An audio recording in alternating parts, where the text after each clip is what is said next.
नमस्कार, आप देख रहे हैं जन न्यूज खबरें आप तक। मैं हूं आपके साथ शारदा झा। आप तमाम दर्शकों का स्वागत है। बुलेटिन की शुरुआत से पहले नजर डालते हैं आज की हेडलाइंस पर। जिला निर्वाचन पदाधिकारी, सह जिलाधिकारी व पुलिस अधीक्षक ने ईवीएम एवं वीवीपैट वेयर हाउस का संयुक्त रूप से किया निरीक्षण। अंद्राठारी थाना क्षेत्र के बिठौनी गांव में कमला नदी में डूबने से एक किशोरी की हुई मौत। शव की खोज में जुटी एसडीआरएफ की टीम।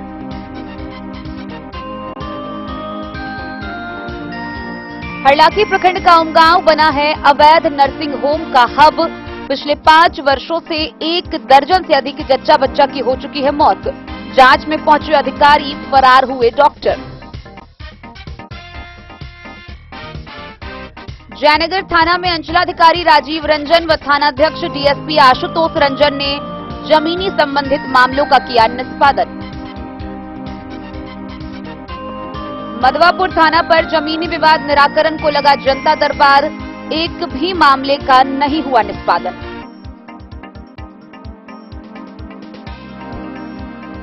मधेपुर के तिनकोनवा के समीप गेहुआ नदी के बाढ़ के पानी में डूबने से एक बच्चे की हुई मौत। परिवार में मातम का माहौल।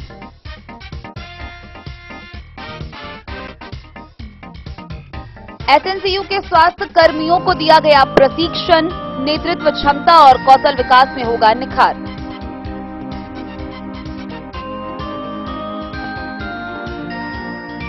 साहरघाट पुलिस ने 450 बोतल शराब के साथ एक तस्कर को किया गिरफ्तार।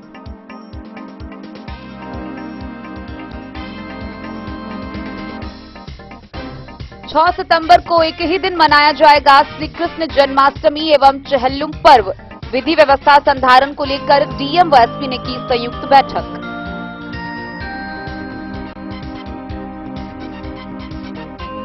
मिशन परिवार विकास अभियान को लेकर स्वास्थ्य कर्मियों को दिया गया प्रशिक्षण। 4 सितंबर से चलेगा परिवार नियोजन पखवाड़ा। 2 चरणों में होगा आयोजित।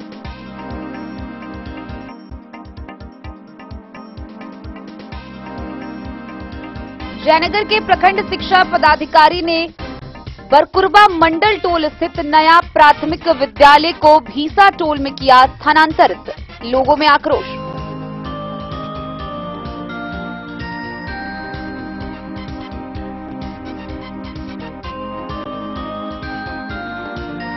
मधवापुर के बसवरिया में ट्रांसफार्मर खराब होने के कारण आक्रोशित लाभुकों ने विभाग के खिलाफ किया विरोध प्रदर्शन।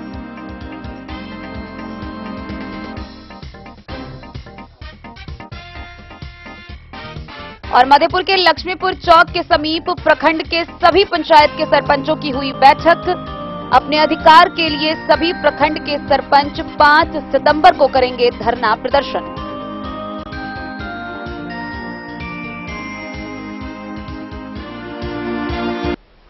खबरें अब विस्तार से। मधुबनी के जिला पदाधिकारी सह जिला निर्वाचन पदाधिकारी अरविंद कुमार वर्मा व पुलिस अधीक्षक एसपी सुशील कुमार ने संयुक्त रूप से ईवीएम एवं वीवीपैट वेयर हाउस का निरीक्षण किया। मासिक निरीक्षण के दौरान उन्होंने ईवीएम हाउस की व्यवस्था का जायजा समेत विभिन्न व्यवस्थाओं का जायजा लिया। जिला निर्वाचन पदाधिकारी सह जिलाधिकारी अरविंद कुमार वर्मा एवं पुलिस अधीक्षक सुशील कुमार ने ईवीएम एवं वीवीपैट वेयर हाउस का संयुक्त रूप से निरीक्षण किया। जिला निर्वाचन पदाधिकारी सह जिलाधिकारी अरविंद कुमार वर्मा एवं पुलिस अधीक्षक सुशील कुमार ने ईवीएम एवं वीवीपैट वेयर हाउस का संयुक्त रूप से मासिक निरीक्षण किया। निरीक्षण के क्रम में उन्होंने ईवीएम की सुरक्षा व्यवस्था सहित अन्य व्यवस्था का जायजा लिया। उन्होंने वेयर हाउस की साफ सफाई व्यवस्था को दुरुस्त किए जाने का निर्देश दिया। वेयर हाउस की सुरक्षा में लगे कर्मी को निर्देश देते हुए कहा कि किसी भी परिस्थिति में बाहरी लोगों के प्रवेश पर पूरी तरह प्रतिबंध रहेगा। वेयर हाउस स्थित भवन पर इलेक्ट्रॉनिक वोटिंग मशीन के रखरखाव, सीसीटीवी कैमरे, अग्नि से सुरक्षा से संबंधित सभी बिंदुओं का निरीक्षण करते हुए संबंधित अधिकारियों को आवश्यक दिशा निर्देश दिए। इस अवसर पर उप निर्वाचन प्रशांत कुमार सहित अन्य पदाधिकारी उपस्थित रहे। मधुबनी से फिरोज आलम की रिपोर्ट। अंद्राठारी प्रखंड क्षेत्र से एक बड़ी खबर सामने आ रही है, जहां बिठौनी गांव स्थित कमला नदी के पार 3 लड़कियां नदी पार कर घास काटने गई थी, जहां लौटने के दौरान तीनों नदी की लहरों में डूब गई, जिसमें से 2 को स्थानीय ग्रामीणों के द्वारा बचा लिया गया, लेकिन तीसरे की खोज अभी तक जारी है। 24 घंटे बीत जाने के बाद भी तीसरी लड़की की कोई खबर अब तक नहीं मिल पाई है। गौरतलब है कि स्थानीय जगदेव यादव की पुत्री पिंकी घास काटने के बाद नदी से उस रास्ते से गुजर रही थी, जहां वह नदी की लहर के साथ बह गई। वहीं इस घटना के बाद पूरे क्षेत्र में मातम का माहौल है। वहीं दूसरी तरफ एनडीआरएफ की टीम शव के खोज में जुटी हुई है। अंधराठारी थाना क्षेत्र के बिठौनी गांव स्थित कमला नदी के उस पार घास काटने गई एक साथ 3 लड़कियां नदी में डूब गई, जिसमें ग्रामीणों की कड़ी मशक्कत के बाद 2 लड़कियों को नदी से बाहर निकाल लिया गया। वहीं एक किशोरी का घटना के 24 घंटा बीतने के बाद भी कोई पता नहीं चल पाया है। घटना के बाद पूरे गांव में सनसनी फैल गई है। गौरतलब है कि एक साथ तीनों सहेलियां अपने पशुओं के लिए घास लाने नदी से उस पार गई थी। वहीं लौटने के दौरान नदी में पानी की तेज धारा बहने लगी और एक साथ तीनों लड़कियां डूबने लगी। मिली जानकारी के अनुसार तीनों लड़कियों की उम्र 16 से 17 साल के करीब है।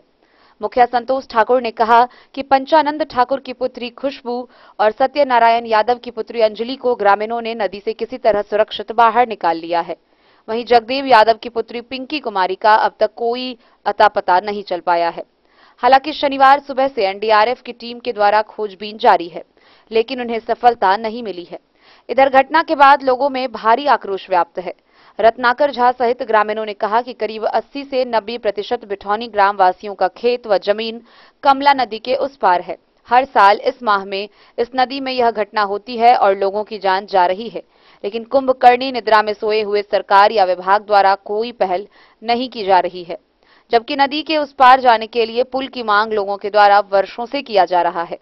लोग अपने ही खेत और जमीन पर जाने के लिए पिपरा घाट होते हुए करीब 7 से 8 किलोमीटर की दूरी तय करना पड़ता है। वहीं इसका नतीजा है जो लोग अपनी जान को जोखिम में डालकर नदी के सहारे आवागमन करने को मजबूर हैं। इधर जिलाधिकारी अरविंद कुमार वर्मा ने जिले में हो रही बारिश और नदियों, तालाबों सहित जल स्रोतों में बढ़ते जलस्तर को देखते हुए पुनः जिले वासियों से सावधानी बरतने की अपील की है।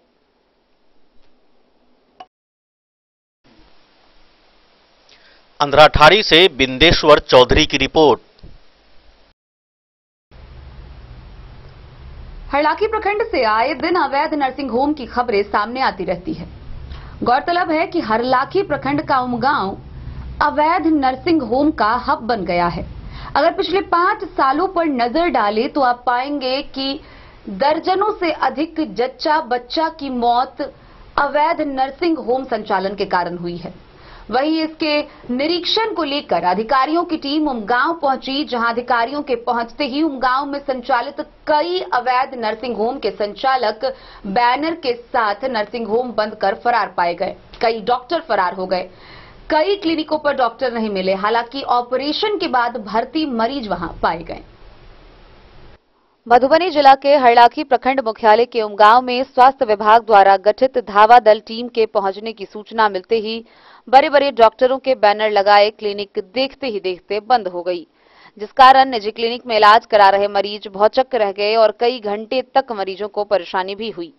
दरअसल जिला पदाधिकारी के निर्देश के आलोक में स्वास्थ्य विभाग की टीम उमगांव ब्लॉक रोड में संचालित मां जानकी सेवा सदन, Aditi Aditya emergency hospital, Bhavani clinic, Meena विश्वास क्लिनिक सहित उमगांव हरलाखी मुख्य मार्ग स्थित कसेरा टोल के समीप संचालित प्रिया हेल्थ केयर समेत करीब आधा दर्जन क्लिनिक पर बारी बारी से जांच को पहुंची, जहां धावा दल के पहुंचने से पहले ही बड़े बड़े बैनर लगाकर मरीजों की जान से खिलवाड़ करने वाले डॉक्टर फरार हो गए। वहीं कुछ जगह 1-2 स्टाफ भी था तो रजिस्ट्रेशन या फिर कोई अन्य कागजात प्रस्तुत नहीं किया। हाँ, लेकिन ऑपरेशन किए गए दर्जनों मरीज भर्ती जरूर पाए गए। इस दौरान अवैध क्लिनिक के बाहर अफरा तफरी का माहौल कायम हो गया। वहीं डॉक्टर के फरार होने से दर्जनों ऑपरेशन हुए मरीजों को काफी परेशानी झेलनी पड़ी। जांच को आए कलवाही पीएचसी प्रभारी डॉक्टर सुधाकर मिश्रा, पंडौल पीएचसी प्रभारी डॉक्टर शकील अहमद ने बताया कि सारे क्लिनिक की जांच रिपोर्ट डीएम को सौंपा जाएगा। कहा कि जिस तरह से उमगांव में अधिकांश अवैध क्लिनिक पाया गया है, कार्रवाई भी तय है। सभी क्लिनिक से डॉक्टर का फरार होना अपने आप में अवैध को साबित कर रहा है।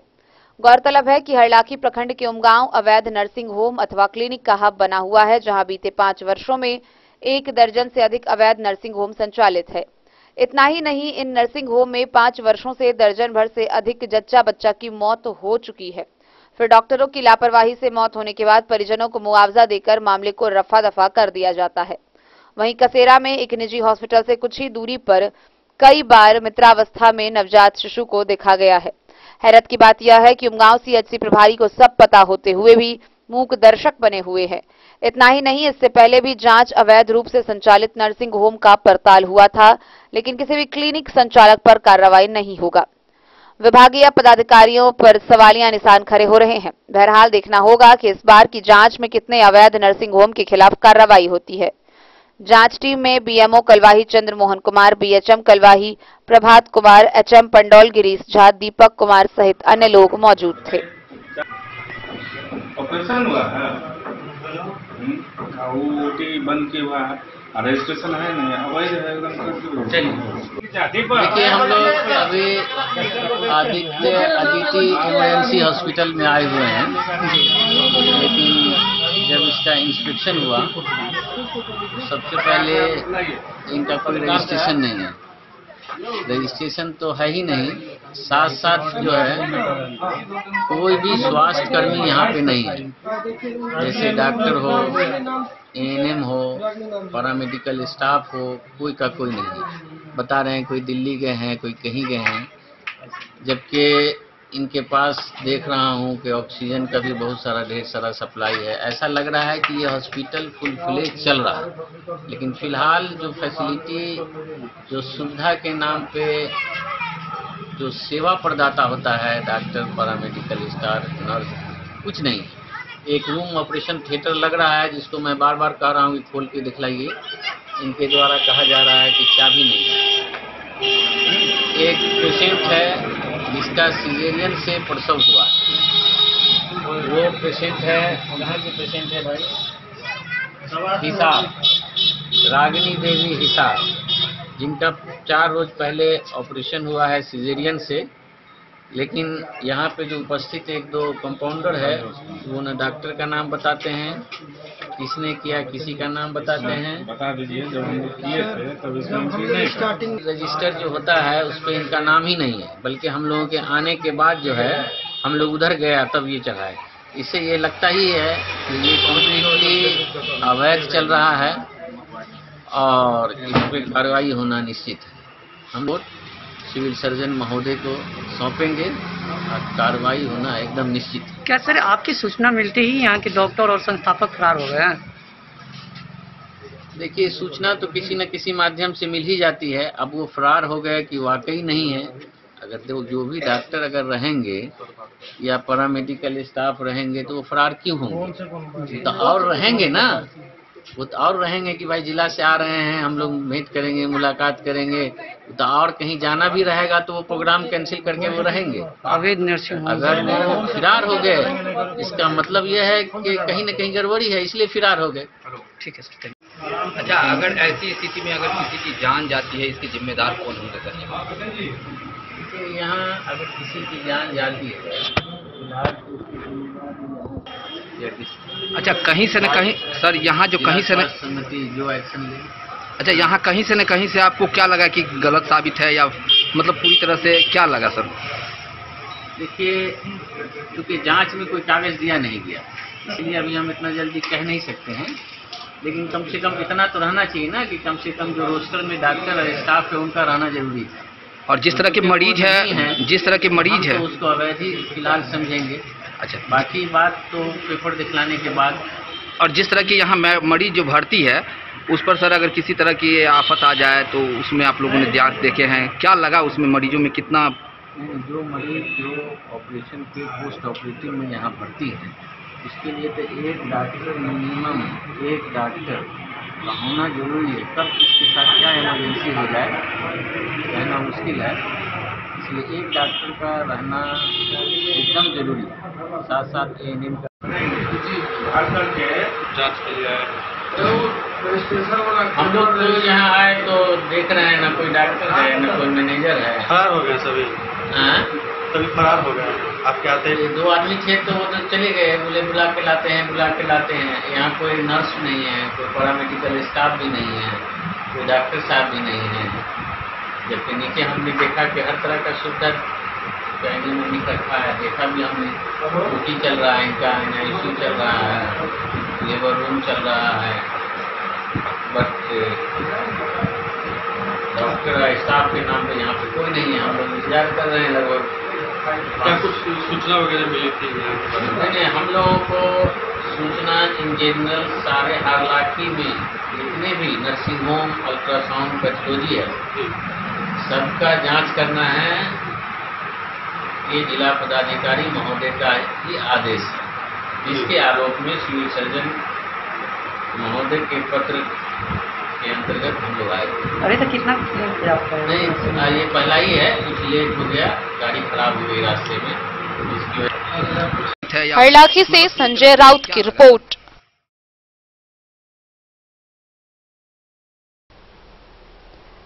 शनिवार को थाना दिवस के अवसर पर जयनगर थाना परिसर में जमीनी विवाद से संबंधित विवाद के निपटारा के लिए जनता दरबार लगाया गया, जहां प्रभारी अंचलाधिकारी राजीव रंजन कुमार व थानाध्यक्ष प्रशिक्षु डीएसपी आशुतोष रंजन मौजूद रहे, जहां जमीनी विवाद से संबंधित मामलों पर सुनवाई हुई। थाना दिवस के अवसर पर शनिवार को जयनगर थाने में प्रभारी अंचलाधिकारी व थानाध्यक्ष प्रशिक्षु डीएसपी आशुतोष रंजन के नेतृत्व में जमीनी संबंधित विवादों का मामला का निपटारा ऑन द स्पॉट हुआ। थाना क्षेत्र के दुल्लीपट्टी पंचायत के पूर्व मुखिया अरुण कुमार यादव, डोडवार पंचायत निवासी नारायण सिंह, परवा बिल्ही पिपराटोल निवासी रामाधीन निराला, शहरी क्षेत्र के वार्ड नंबर 2 निवासी अंबिका देवी, कुरहिया गांव निवासी मुख्तार राइन, संजय कुमार चौधरी, राम उदास, सुरेश सिंह समेत कई लोगों ने जमीनी विवाद से संबंधित मामलों को लेकर अंचलाधिकारी व थानाध्यक्ष के समक्ष अपनी फरियाद रखी। प्रभारी अंचलाधिकारी ने बताया कि स्थान क्षेत्र के विभिन्न इलाकों से दर्जनों लोगों ने जमीनी विवाद से संबंधित कई मामलों को लेकर आज उपस्थित हुए। कई मामलों में दोनों पक्षों के बीच सुनवाई करते हुए ऑन द स्पॉट निपटारा किया गया। मौके पर थाना एसआई, बीडीआई, सीआई सत्यनारायण साफी समेत अन्य लोग मौजूद थे। मोहम्मद अली के साथ हनुमान प्रसाद मोर की रिपोर्ट। मधवापुर थाना परिसर में थाना दिवस के अवसर पर जमीनी विवाद के निराकरण को लेकर जनता दरबार लगाया गया। हालांकि इस थाना दिवस पर एक भी जमीनी विवाद का निष्पादन नहीं हो पाया। सीओ राम कुमार ने वादी व प्रतिवादी दोनों पक्ष को सबूत के तौर पर कागजात प्रस्तुत करने के निर्देश दिए। मधवापुर थाना पर जमीनी विवाद निराकरण के लिए लगी जनता दरबार में एक भी मामला का निष्पादन नहीं हो पाया। सीओ राम कुमार पासवान ने विवाद से संबंधित जमीन के कागजात सबूत के तौर पर पेश करने का निर्देश वादी व प्रतिवादी पक्ष के लोगों को दिया। पेशी के लिए 9 सितंबर 2023 की तारीख मुकर्रर की गई। सीओ ने विवादित जमीन पर किसी भी तरह का नया कार्य नहीं करने का सख्त निर्देश संबंधित पक्षों को दिया। उन्होंने ऐसे मामलों पर कड़ी नजर रखने की बात थानाध्यक्ष राजकुमार मंडल से कही। दरबार में कुल 3 मामलों की सुनवाई हुई, एक नया जबकि 2 पुराने मामले थे। मधवापुर से शत्रुमर्दन कुमार की रिपोर्ट। मधेपुर प्रखंड के तिनकुनवा के समीप गेहुआ नदी के बाढ़ के पानी में डूबने से एक छात्र की मौत हो गई। मृतक की पहचान स्थानीय मोहम्मद मुजाहिर के पुत्र मोहम्मद इजहार के रूप में की गई है। वहीं सूचना पाकर पहुंची पुलिस ने शव को कब्जे में लेकर पोस्टमार्टम के लिए सदर अस्पताल भेज दिया। दूसरी तरफ पूरे परिवार व गांव में इस घटना के बाद मातम का माहौल पसरा हुआ है। मधेपुर के तिनकुनवा के समीप गेहुआ नदी के बाढ़ में पानी में एक मैट्रिक के छात्र के डूबने से परिवार के लोगों का रो रो कर बुरा हाल है। पुलिस ने सबको पोस्टमार्टम में भेजा है। जानकारी के मुताबिक पचही पंचायत के वार्ड नंबर 5 निवासी मोहम्मद मुजाहिर के पुत्र इजहार मधेपुर अपने पिता के पास साइकिल से आ रहा था। तिनकुनवा के पास साइकिल फिसलने के कारण गहरे पानी में चला गया, जिससे उसकी मौत हो गई। मधेपुर बस स्टैंड में दुकान चला रहे पिता मोहम्मद मुजाहिर शाम तक इंतजार किए। जब बेटा दुकान पर नहीं पहुंचा तो उसकी तलाश शुरू कर दी। तब तिनकुनवा के समीप बाढ़ के पानी में डूबकर मरा हुआ पाया गया और मृत अवस्था में पानी से निकाला गया। खबर पाकर स्थानीय थानाध्यक्ष हरिकिशोर यादव भी पुलिस बल के साथ घटनास्थल पर पहुंच गए। फिर सभी कागजी प्रक्रिया के बाद शव को कब्जे में लेकर पोस्टमार्टम के लिए सदर अस्पताल मधुबनी भेज दिया।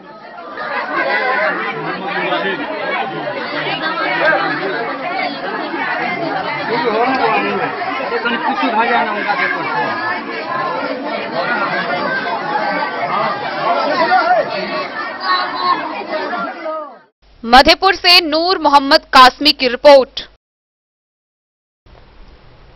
स्वास्थ्य विभाग में एसएनसीयू में तैनात कर्मचारियों के कौशल स्किल्स को बढ़ावा देने की कवायद शुरू की गई है। वहीं इसके तहत कर्मचारियों को सॉफ्ट स्किल्स का प्रशिक्षण दिया गया।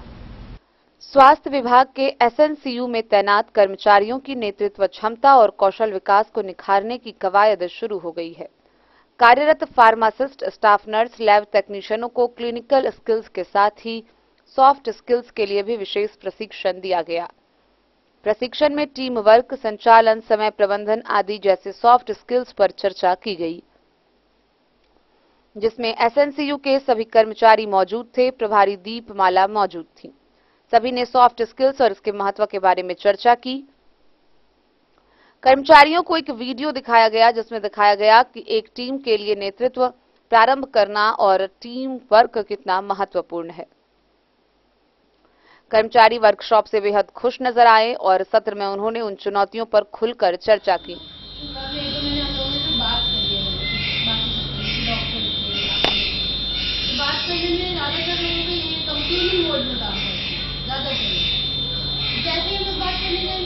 Bureau report Madhubani.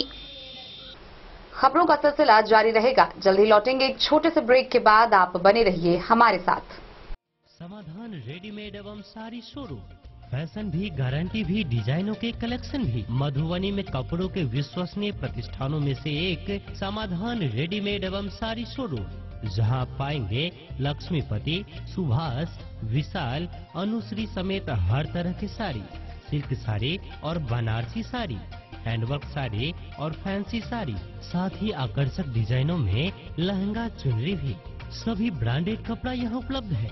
Readymade coat pant, sherwani, jeans pant, shirt, crop top, बाबा suit, ladies suit, gown, Naira suit समेत मेंस वियर, लेडीज वियर एवं किड्स वियर का भरपूर रेंज व विभिन्न प्रकार के डिजाइनों के लिए आज ही पधारे। समाधान रेडीमेड एवं साड़ी शोरूम। हमारा पता है महिला कॉलेज रोड मधुबनी। समाधान रेडीमेड एवं साड़ी शोरूम हमारी, आपकी और हम सब की पहली पसंद। समाधान रेडीमेड एवं साड़ी शोरूम।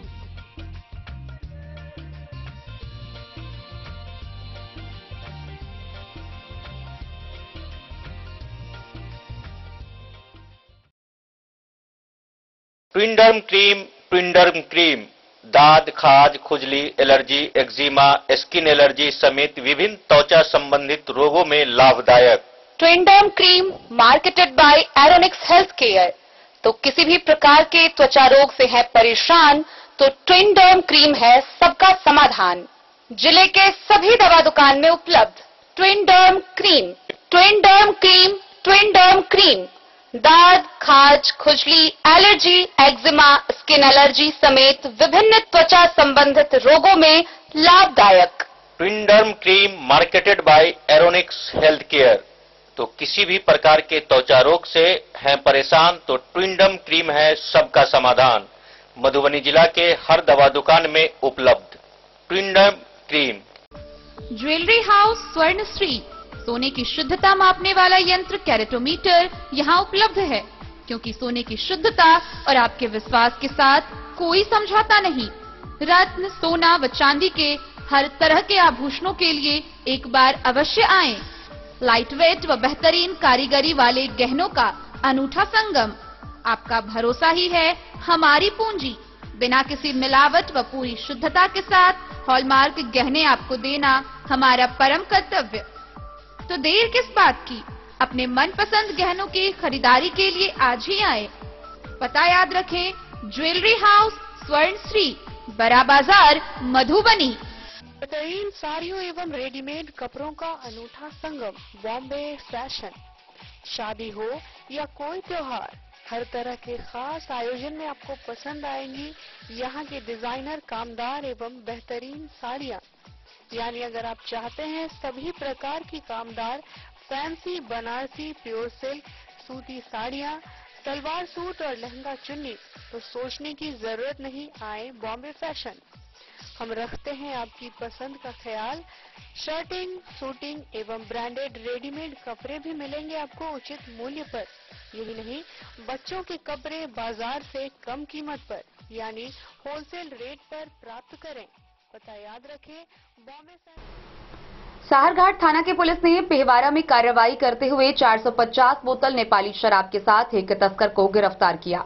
गिरफ्तार किए गए तस्कर की पहचान कर ली गई है, जिसे आगे की कार्रवाई के लिए न्यायिक हिरासत में भेज दिया गया।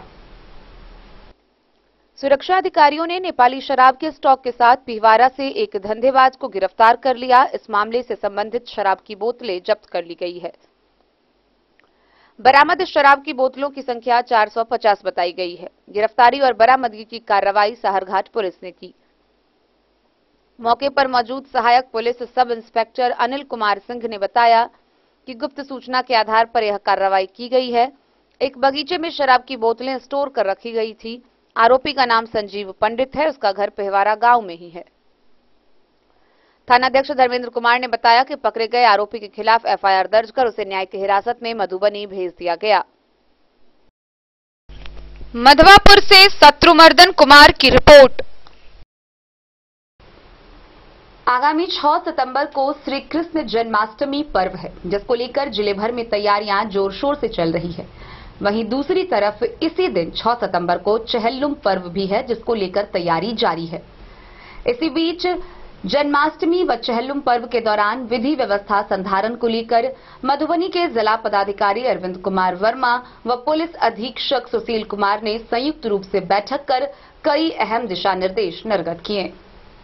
आगामी श्री कृष्ण जन्माष्टमी एवं चहल्लुम पर्व को शांतिपूर्ण एवं सौहार्दपूर्ण वातावरण में मनाने व इस अवसर पर विधि व्यवस्था संधारण को लेकर डीएम एसपी ने बैठक की। सूचना तंत्र को अधिक से अधिक मजबूत करने का निर्देश दिया। छोटी छोटी घटनाओं को भी पूरी गंभीरता से लेने एवं वरीय अधिकारियों को भी इसकी सूचना देने का निर्देश दिया। आवश्यकता पड़ने पर कारगर कार्रवाई करने में कोई हिचकिचाहट नहीं होनी चाहिए। सोशल मीडिया पर कड़ी नजर रखने का निर्देश दिया। 6 व 7 सितंबर को 24 घंटे जिला नियंत्रण कक्ष कार्य करेगा। त्योहार के अवसर पर आकस्मिक स्थिति के कारण सभी प्रकार की छुट्टियां सभी कोटि के पदाधिकारी व पर्यवेक्षकीय कोटि के लिए स्थगित कर दी गई। डीएम अरविंद कुमार वर्मा व एसपी सुशील कुमार की संयुक्त अध्यक्षता में विधि व्यवस्था संधारण को लेकर समाहरणालय स्थित वीसी कक्ष से वर्चुअल माध्यम से बीडीओ, सीओ, एसएचओ, एसडीओ के साथ समीक्षात्मक बैठक आयोजित हुई। जिलाधिकारी एवं पुलिस अधीक्षक ने सभी संबंधित अधिकारियों को जिले में चहल्लुम श्री कृष्ण जन्माष्टमी त्योहार को सौहार्दपूर्ण एवं शांतिपूर्ण वातावरण में मनाने व इस अवसर पर विधि व्यवस्था संधारण को लेकर कई आवश्यक दिशा निर्देश दिए।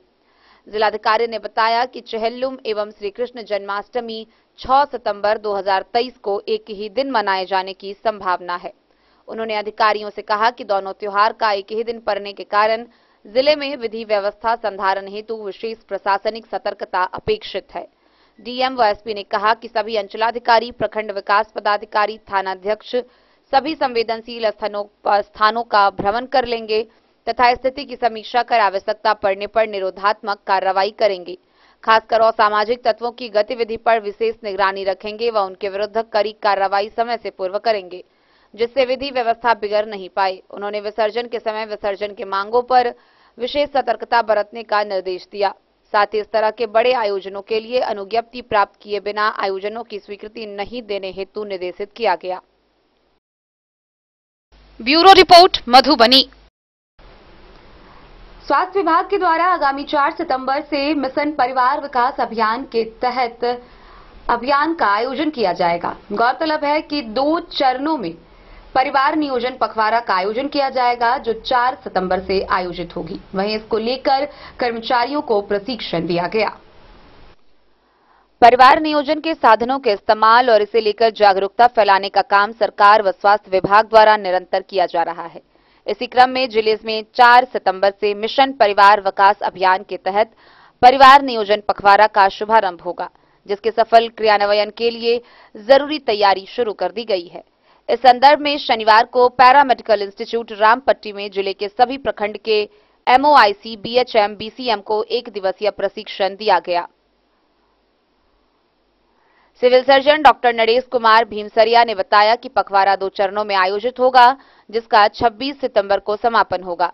इस दौरान पखवाड़े की सफलता को लेकर जिले भर में विभिन्न प्रकार के कार्यक्रमों का आयोजन कर सामुदायिक स्तर पर लोगों को जागरूक और योग्य दंपत्ति को परिवार नियोजन के साधन को अपनाने के लिए प्रेरित किया जाएगा।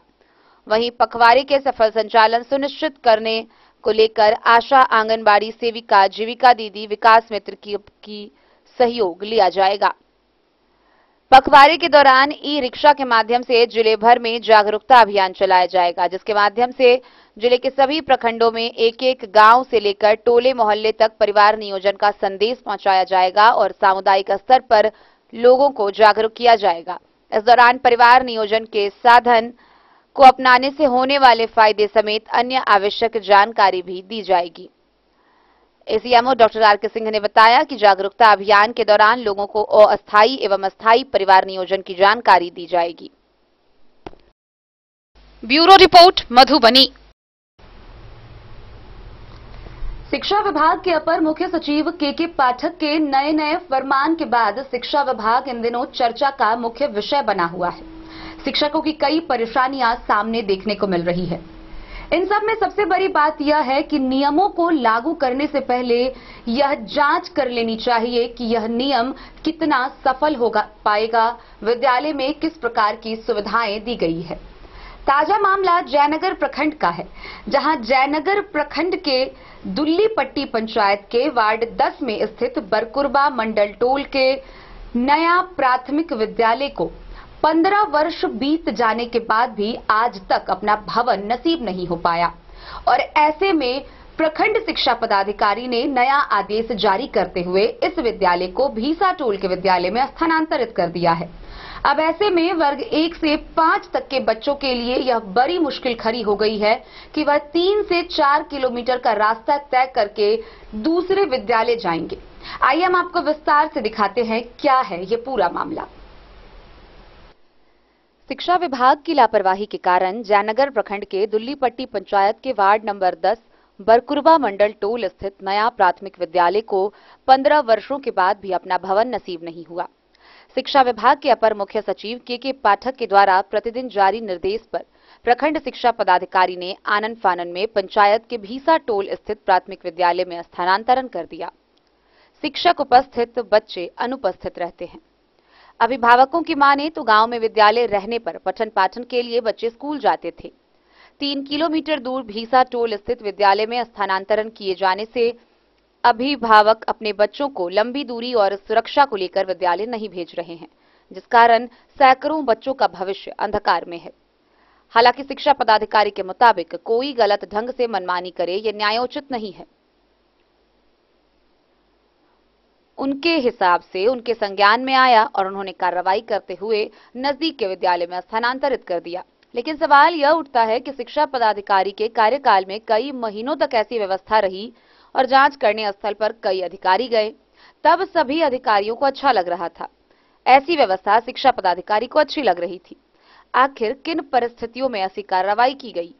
विद्यालय के स्थानांतरण होने पर मुखिया रूपम कुमारी, समाजसेवी वीरेंद्र यादव, शिक्षाविद मनीष कुमार ने बरकुरबा गांव पहुंचकर अभिभावक व छात्रों से भेंट कर विद्यालय स्थल का निरीक्षण करने के बाद पत्रकारों को बताया कि शिक्षा विभाग के द्वारा एक तरफा कार्रवाई से बच्चों का भविष्य चौपट हो गया है। मुखिया ने कहा कि कक्षा 1 से 5 तक के बच्चों को अनुच्छेद 21A के तहत 1 किलोमीटर से अधिक दूरी पर शिक्षा ग्रहण करने के लिए कहना गैरकानूनी है, बाल संरक्षण अधिकार अधिनियम के विपरीत है। मुखिया ने कहा कि स्कूल को रकुरबा गांव से भीसा टोल स्थित प्राथमिक विद्यालय में स्थानांतरित करना उचित नहीं है।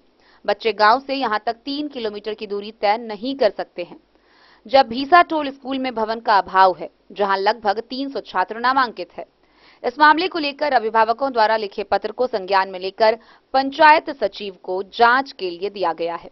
शिक्षा पदाधिकारी, स्थानीय पदाधिकारी समेत शिक्षा सचिव को पत्र लिखकर अवगत कराया गया है। स्कूल यहाँ पर पहले थे, अब बंद हो गया है। मेरा विचार है यहाँ पे स्कूल चले, बच्चा यहीं पे पढ़े, हम इसके लिए प्रयासरत हैं। क्या? रूपम कुमारी, मुखिया महासंघ का मधुबनी का जिला सर अइया के स्कूल बंद भ गए, हमरा के धिया पुता जितने ग्रामीण के से सब धिया पुता खेल में लग गए।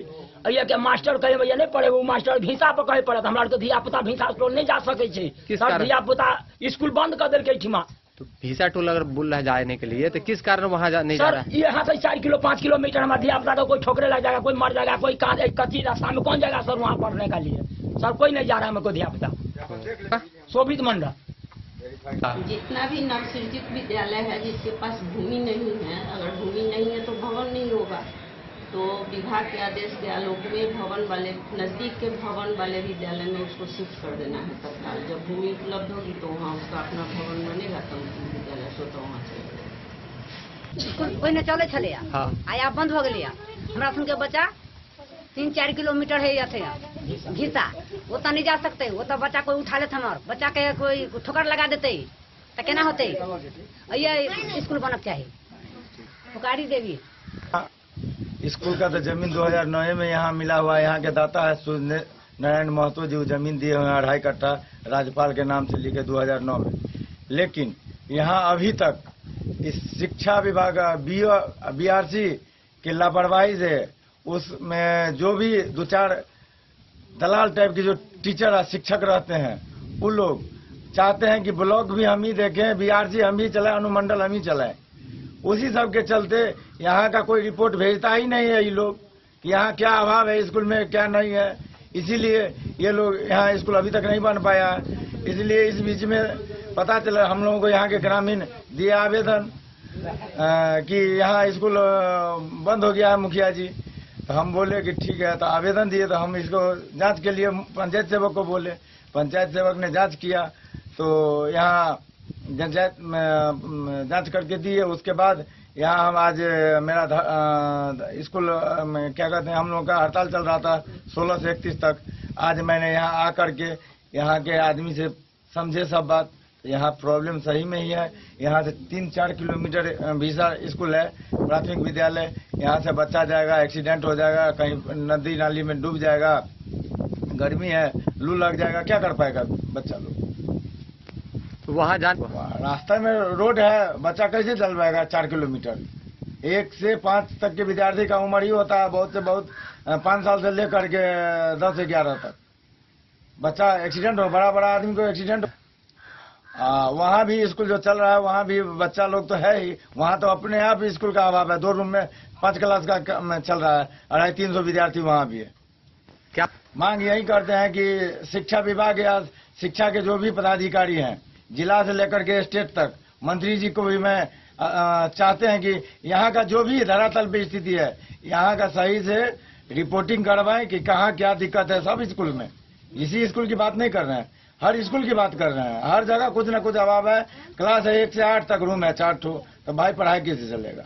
ये यहाँ से कोई रिपोर्टिंग नहीं करते हैं। यहाँ के कुछ शिक्षक दलाल हैं, दलाली करके मास्टर से ही दलाली करवाते हैं, मास्टर से ही शोषण करते हैं, मास्टर से ही पैसा ऐंठने का काम करते हैं। और वो स्कूल में जाकर के क्रिकेट पटक ठीक किए हैं, लेकिन उससे कोई प्रभाव नहीं पड़ता। यहाँ के स्थानीय विधायक ने भी हाउस में क्वेश्चन उठाया था, लेकिन उससे कोई फर्क, यहाँ के मास्टर जो दलाल टाइप के कुछ टीचर हैं, उनको इससे कोई प्रभाव नहीं पड़ता है।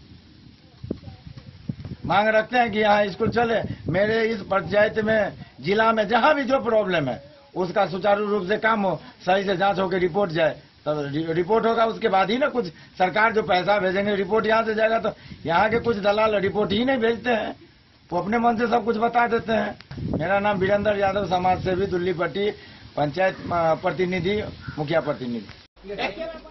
मोहम्मद अली के साथ हनुमान प्रसाद मोर की रिपोर्ट।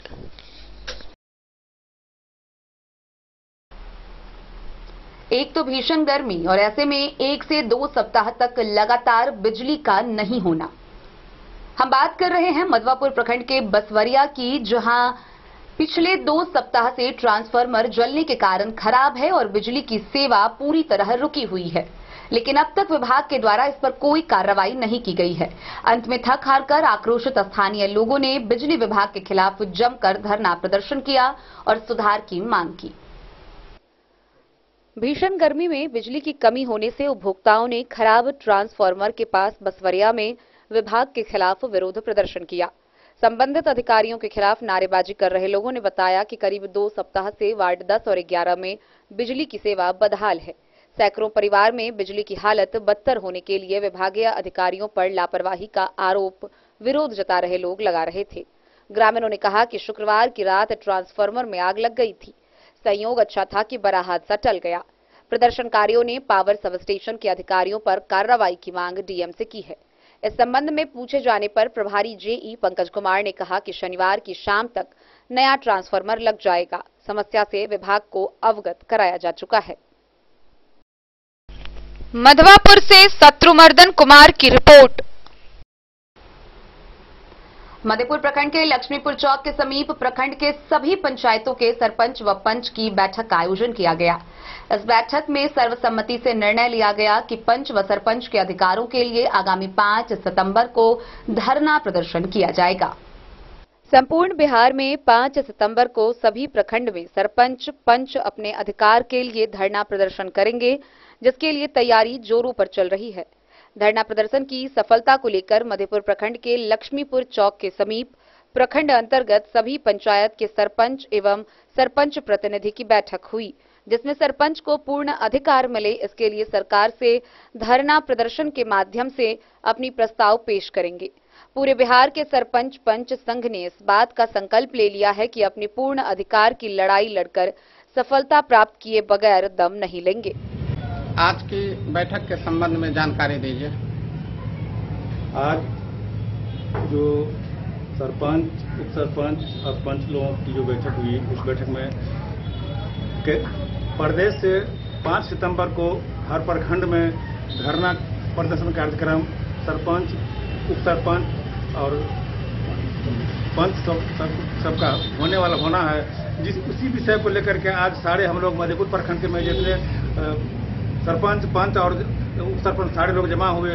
उसी 5 तारीख को जो हम लोग की मीटिंग हो रही है, उस मीटिंग सर हम लोग जो धरना प्रदर्शन का कार्यक्रम रखा गया, उसमें हम लोग सरकार को अपना विज्ञापन सौंपेंगे। सर वीडियो यहाँ प्रखंड विकास पदाधिकारी को विज्ञापन सौंपेंगे और वो हमारे बिहार सरकार को उसका विज्ञापन यहाँ से भेजेंगे। हम लोगों का जो 11 सूत्री मांग, उस 11 सूत्री मांग को लेकर के हम लोग धरना प्रदर्शन करने का प्रोग्राम बनाया। उसमें उसी को लेकर के आज 5.5 सरपंच के जितने भी थे सारे मधेपुर प्रखंड के 5 सितंबर के धरना प्रदर्शन को सफल करने के लिए यह बैठक हुई है। अपना परिचय दिया जाए। मेरा नाम मोहम्मद हासिम, सरपंच मेरी पत्नी है, मैं उसकी प्रतिनिधि हूँ। उसी के हैसियत से मैं आज इस मीटिंग में सरपंच प्रतिनिधि होने के हैसियत से मैं यहाँ इस मीटिंग में शामिल हुआ। मधेपुर से नूर मोहम्मद कासमी की रिपोर्ट। मधुबनी की भारतीय जनता पार्टी के जिला कार्यालय में झंझारपुर लोकसभा के कोर कमेटी की बैठक हुई, जिसकी अध्यक्षता जिलाध्यक्ष शंकर झा ने की। वहीं इस दौरान मुख्य अतिथि के रूप में भारत सरकार के केंद्रीय मंत्री वीरेंद्र कुमार शामिल हुए, जिन्हें मिथिला की परंपरा के अनुसार सम्मानित किया गया। इस दौरान उन्होंने उपस्थित पार्टी के पदाधिकारियों, कर्मचारियों व सदस्यों को संबोधित किया।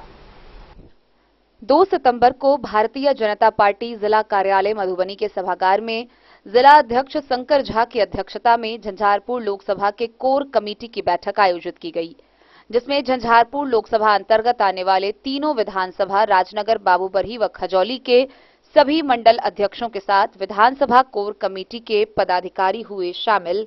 मैट्रिक में मुख्य अतिथि के रूप में शामिल केंद्रीय मंत्री वीरेंद्र कुमार हुए, जिनका जिला कार्यालय पहुंचने पर मिथिला के प्रतीक चिन्ह, पाग, दुपट्टा और माला से जिला अध्यक्ष ने सम्मान किया। वहीं सुपौल जिला के प्रभारी बिहार सरकार के पूर्व मंत्री राजनगर के विधायक डॉक्टर रामप्रीत पासवान ने भी अंग वस्त्र देकर केंद्रीय मंत्री को सम्मानित किया।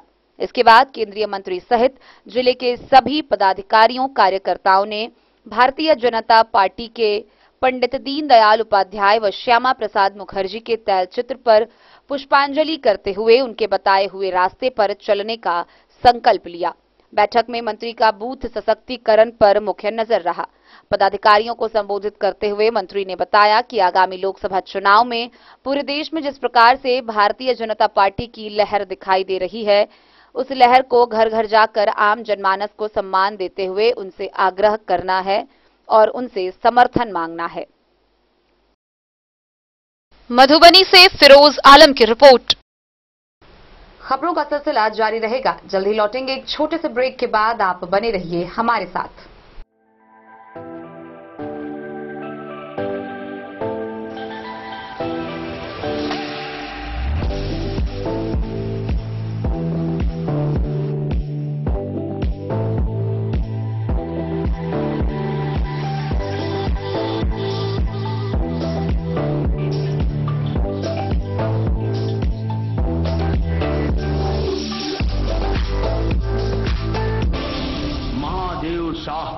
अमरनाथ प्रसाद ज्वेलर्स 916 हॉलमार्क ब्रांडेड गोल्ड एवं डायमंड ज्वेलरी शोरूम, गांधी चौक, राजनगर बाजार, एक भरोसे की पहचान। शगुन वाटिका मैरिज गार्डन मधुबनी शहर के बीचों बीच बाबू साहेब चौक पर आपकी सुविधा अनुसार आकर्षक और भव्य मैरिज गार्डन।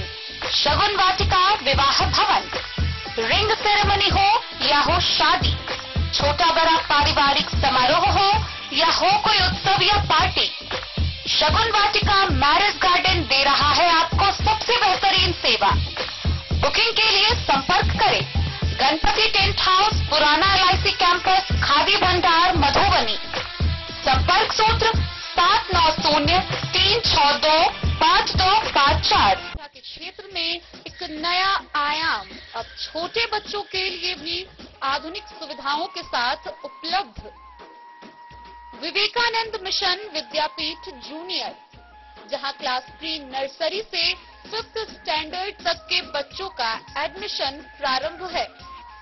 अगर आप भी चाहते हैं अपने बच्चों का शिक्षा के क्षेत्र में बेहतर विकास, तो विवेकानंद मिशन विद्यापीठ जूनियर है आपके लिए तैयार।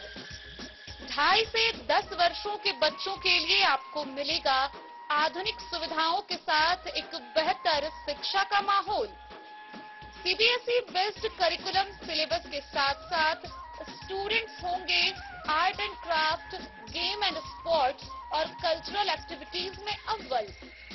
इंग्लिश मीडियम के माहौल के बीच स्टूडेंट्स बनेंगे स्मार्ट, जहां किताबी ज्ञान के साथ साथ हर क्षेत्र में स्टूडेंट्स होंगे अवेयर। हॉबीज और इंटरेस्ट को मिलेगी प्राथमिकता। तो आइए और अपने बच्चों के बेहतर भविष्य के लिए आज ही नामांकन करवाइए। विवेकानंद मिशन विद्यापीठ। मधुबनी के वॉटसन खेल स्कूल में कूडो टूर्नामेंट एवं प्रशिक्षण को लेकर 3 दिवसीय शिविर का आयोजन किया गया। शिविर के अंतिम दिन कुल 10 जिलों से तकरीबन 300 प्रतिभावान खिलाड़ी मौके पर पहुंचे थे। गौरतलब है कि अगले दिन फाइनल मुकाबला खेला जाएगा और फाइनल मुकाबला में चयनित प्रतिभावान खिलाड़ी सीधा राष्ट्रीय स्तर पर मुकाबला में शामिल होंगे। मधुबनी के वॉटसन स्कूल के खेल भवन में कूडो स्टेट टूर्नामेंट एवं प्रशिक्षण शिविर का आयोजन किया गया। 3 दिवसीय प्रशिक्षण के अंतिम दिन बिहार के 10 जिलों से 250 से 300 प्रतिभावान व्यक्ति ने इसमें भाग लिया। अगले दिन फाइनल मुकाबला खेला जाएगा। फाइनल मुकाबले के तहत अंतिम चयन वाले खिलाड़ी को नेशनल लेवल में खेलने का सीधा मौका मिलेगा। कूडो के प्रेसिडेंट ने यह जानकारी देते हुए बताया कि नए नए तरीकों के कई प्रकार के खेल सिखाया जाता है, जिससे बच्चों का उत्साह व आकर्षण काफी बढ़ता है। किया गया इस क्षेत्र के लिए कितने लाभदायक है? सर नमस्कार, मैं मुंबई से आया हूँ और हमारी टीम मुंबई से आई है जो कूडो एसोसिएशन को रिप्रेजेंट करती है। जो मेरा नाम यस्मिन मकवाना है। ये हमारे साथ है मेहुल डेडिया सर और हमारी जो ट्रेनिंग ले रहे हैं वो सेमिनार इंचार्ज है प्रियंक राणा सर और हमारे बिहार के जो इंचार्ज है प्रेसिडेंट वो है कुमार सिंह। तो ये 5वीं स्टेट ट्रेनिंग सेमिनार हो रहा है कूडो का। तो हम लोग कूडो से जुड़े हुए हैं। तो कूडो एक मिक्स मार्शल आर्ट है जिसको हम लोग बोलेंगे कि जापानीज मिक्स मार्शल आर्ट है। फुल कॉन्टेक्ट जैसा ही है, लेकिन इसमें गार्ड्स दिए गए हैं जहाँ पर बच्चों को हेड गार्ड से लेके चेस्ट गार्ड, आर्म गार्ड और फुट गार्ड पहनते हैं, जहाँ पर बच्चे अच्छी तरह से ट्रेनिंग कर सकते हैं। और इसमें कम से कम 7-8 मिक्स मार्शल आर्ट को हम लोग जो सिखाते हैं उसका एक कॉम्बिनेशन है जिसको बोलते हैं जापानीज मिक्स मार्शल आर्ट। तो बच्चे जो क्लास में सीखते हैं उसको एक तरह से हम लोग बोल सकते हैं कि कूडो मतलब एक स्ट्रीट फाइट, जो हम लोग रास्ते पे फाइट करते हैं वही फाइट हम लोग क्लास में सीखते हैं। तो सिर्फ इसमें गार्ड्स होता है, बस जाके बच्चों को इंजरी ना। हमारे चेयरमैन अक्षय सर हैं। इसमें कितने बच्चे भाग लिए हैं सर? इसमें तो अभी ये तो बैच वाइज हम लोग चला रहे हैं, तो इसमें तकरीबन 250 से 300 बच्चे हैं और ये बैच है अभी मॉर्निंग का पीरियड। सब मैंने बिहार कैडर के हैं? हाँ, बिहार के हर एक डिस्ट्रिक्ट से तकरीबन 10 से 12 डिस्ट्रिक्ट से बच्चे आए हैं और बच्चे अच्छी तरह से पार्ट ले रहे हैं और बहुत मेहनती बच्चे हैं।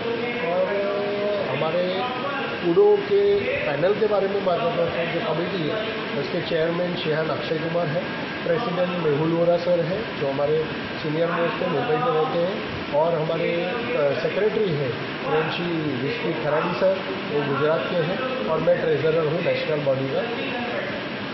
तो बच्चों को ट्रेनिंग बहुत अच्छी तरह से मिल रही है। 3 दिन का सेमिनार है, 3 दिन बच्चे ट्रेनिंग करेंगे और चौथे दिन उनका स्टेट टूर्नामेंट होगा, सिलेक्शन होगा।